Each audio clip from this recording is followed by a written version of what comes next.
Vipi ndugu yangu? Naona toka umefika hapo upo kimya tu. Shida nini?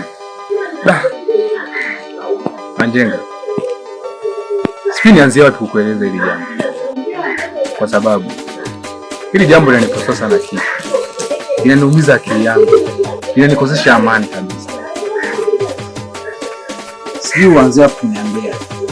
Swali linakosesha amani, kisha linakupasua kichwa. Ni swali lipi hilo? Manjenga. Unajua wewe ni rafiki yangu wa muda mrefu sana. Na tumeshirikiana vitu vingi sana. Hivyo sina budi kukueleza hivi.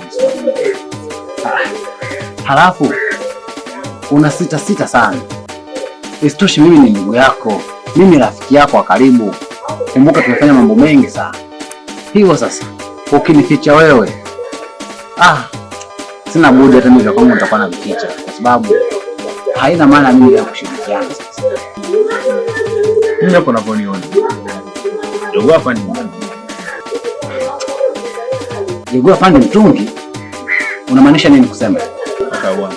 Kwa nataka kujifanya ujui maana yake. Maana yake na maanisha wao.